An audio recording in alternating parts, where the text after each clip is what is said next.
Hablaremos esta noche de la decadencia de Margot de Valois.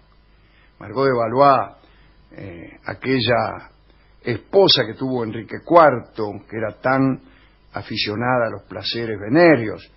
Margot de Valois era hija de Enrique II y de Catalina de Medici, uno de los muchos hijos que tuvo esta pareja, que involucra a tres reyes, Carlos, Francisco y Enrique, y algunos príncipes, de luego, todos eran príncipes simplemente por ser hijos del rey. Pero también Margarita fue la mujer de un rey, que fue Enrique IV. Vamos a contar, diría, sus últimos años o sus penúltimos años. Ya una Margarita en decadencia. Había sido una mujer bellísima. La habían casado en 1572 con Enrique de Navarra. Enrique entonces era rey de Navarra y todavía no rey de Francia.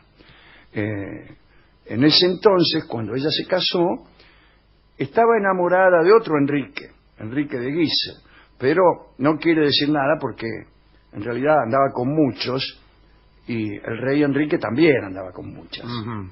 El matrimonio no funcionó, desde luego, se detestaban. Bueno, hubiera empezado por ahí. Y los dos, como acabo de decir, tenían numerosísimos asuntos laterales, pero a ninguno le importaba lo que hacía el otro. Bueno, es más cómodo en algún punto, ¿no? Sí, hay una cierta comodidad. Digo, dado el asco que se tenía. El caso es que fue apartada de su marido, Margot, y después de bastante tiempo, y se retiró a sus tierras de Usón, donde creó una especie de corte amorosa que frecuentaban hombres de letras y muchos libertinos que la amaron muchísimo. Y ya hemos hablado en este programa de los amantes e incluso de las orgías que organizaba Margot de Valois. Pero esa era la Margot de sus años de gloria y de esplendor. Ella estuvo alejada de París durante 18 años. Estaba ahí con sus asuntos, nunca había venido, y la vigilaban las tropas del rey. Con disimulo, pero la vigilaban. Cuenta el cronista que desde su divorcio, Margot sostuvo con el rey, con Enrique, con su ex marido, una correspondencia casi afectuosa, ya que, libres por fin de la relación que tenían, que era indeseada por los dos, Margot y Enrique se inquietaban por sus respectivas felicidades. Él le pasaba una pensión importante, pagaba sus deudas y quería que se la respetara. Margot, por su parte, deseaba de buena fe que Enrique fuera feliz con su nueva esposa, que era María de Médicis. Recuérdese que se había casado Enrique casi por razones de Estado. Los Médicis eran banqueros y tenían mucho dinero, y la dote de María de Médicis había venido a sanear las finanzas de Francia.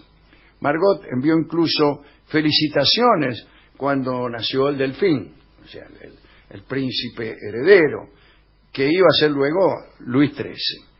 La relación por carta entre el rey y su primera esposa era tan buena que un día Margot tomó coraje y decidió regresar a París.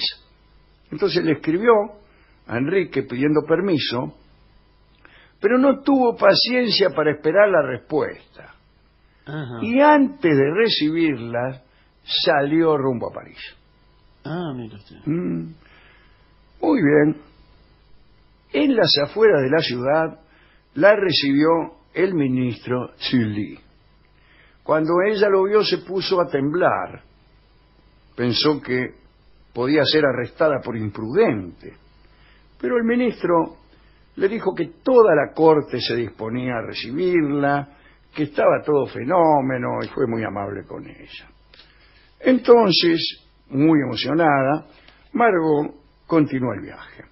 Llegó al palacio donde iba a ser alojada, que era el Palacio de Madrid. Se llamaba de Madrid, pero quedaba en París, que quedaba en el Bois de Boulogne.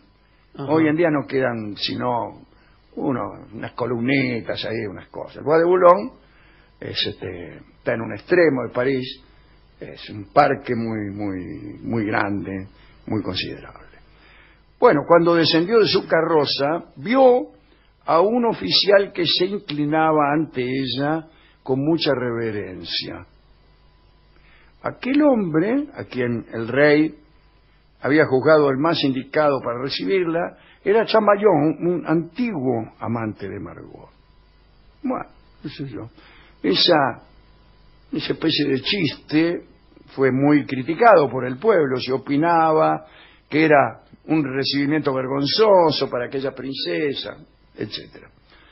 Bueno, después del saludo de aquel viejo amante, apareció un niño y le hizo una reverencia. Margot preguntó quién era y le contestaron que se trataba del joven duque de Vendôme, hijo de la famosa amante de Enrique IV, Gabrielle d'Estrées, con quien Enrique planeaba casarse, pero se murió repentinamente, lo hemos contado hace algunos días.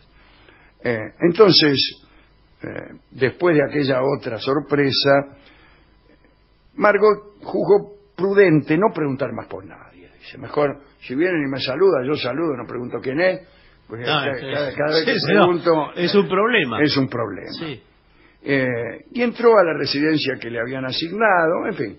Al día siguiente, el propio rey fue a saludarla y apenas pudo reconocerla. Margot, que había sido hermosa, se había convertido en una dama enorme. Por entonces tenía 52 años.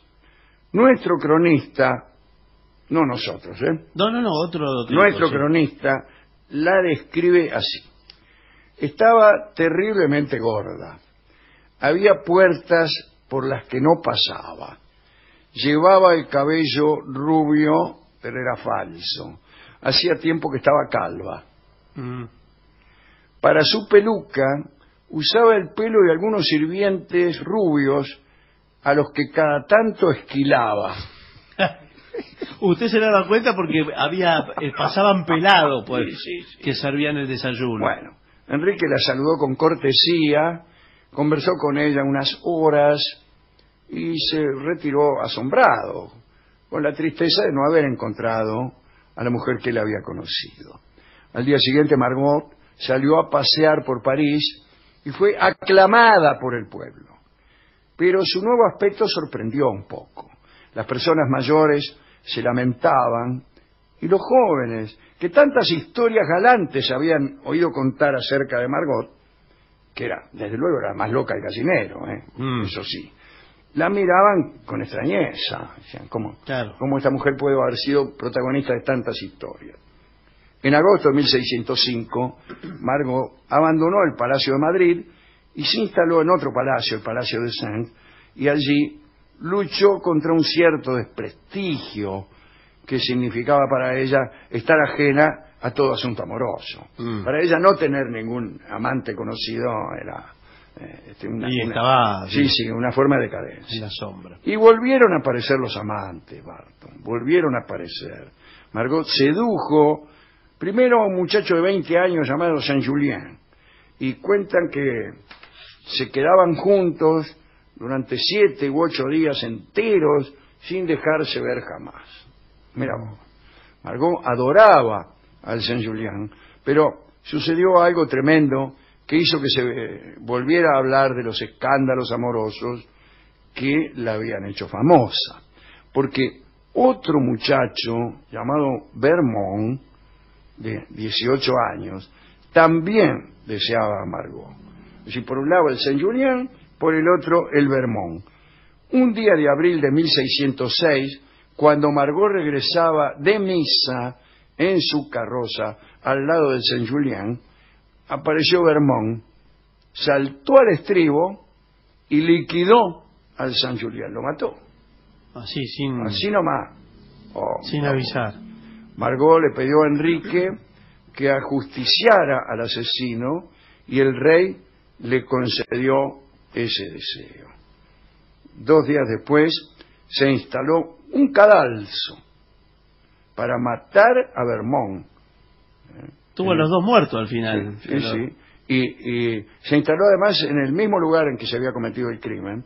Y dice la crónica que Margot quiso ver la ejecución, pero al final un desmayo, estaba tan nerviosa que se desmayó y no pudo presenciar la muerte de aquel asesino. Unos días más tarde se mudó del Palacio de Sens porque todo le recordaba a sus amantes y se instaló a la orilla del río, detrás de la abadía de Saint-Germain, y allí empezó a organizar unas extraordinarias fiestas galantes como para olvidar al difunto, o a los difuntos. Sí.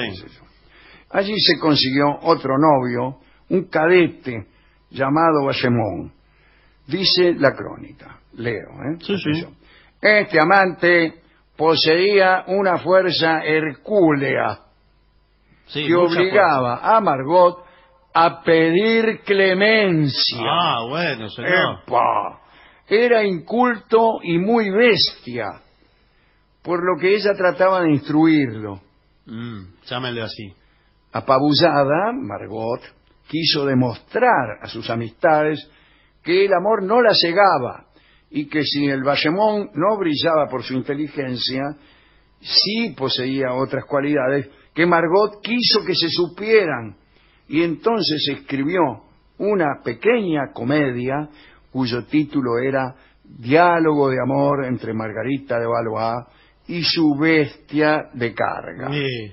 Era una gran escritora, Margarita, una gran escritora. Pero como si hiciera falta explicar esa relación, ¿no? Dicen por ahí que Margot tenía miedo de que Vallemont se ofendiera y la abandonara. Pero el cronista dice que ella sabía que cada vez le era más costoso conseguir amores nuevos. Ahí está, eso es una buena observación. Cada vez le era más, conseguía, pero cada vez le era más costoso. Eso es verdad. Entonces, empezó a prohibirle a su favorito que mirara a otras damas. Por ahí le pegaba, lo abrumaba con caricias, se mostraba insaciable. Claro, lo trataba también un poco animal, ¿no? Como si fuera una... Sí. Y entonces, ¿qué pasó? El Vallemont la abandonó nomás. Sí, cierto. Pero para su mala suerte, se murió inmediatamente después. Al día siguiente de abandonarla. Al día siguiente de abandonarla se murió. En realidad murió fulminado por una tuberculosis. Margot tenía entonces 58 años. Creyó que no volvería a amar. Pero, dice la crónica, Margot continuaba contemplando a los jóvenes con ojo canalla. Sí.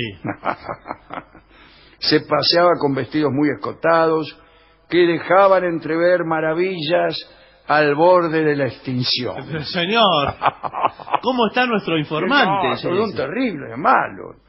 Y se le acercó un cantor que se llamaba Villard y se hicieron amantes.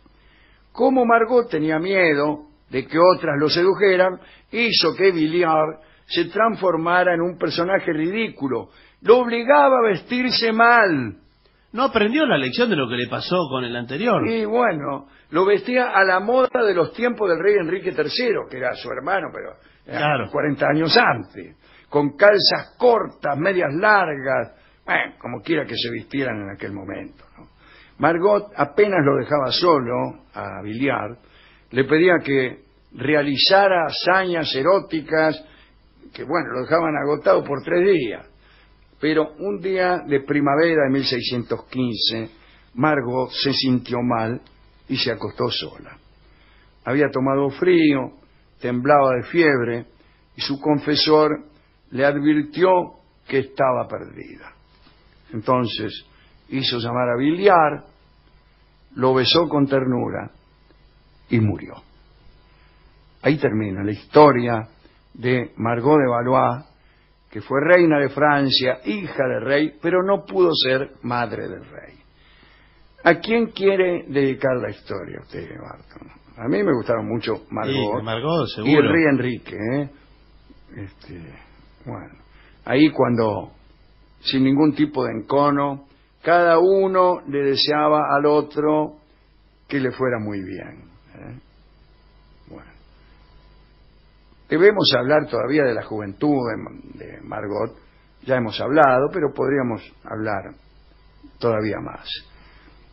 Le hemos contado esta historia al discotecario, que inmediatamente nos dio una chacarera que se llama La Vieja, Bueno, sí. para continuar con esta cosa de crueldad que caracteriza a nuestro discotecario y a nuestros cronistas.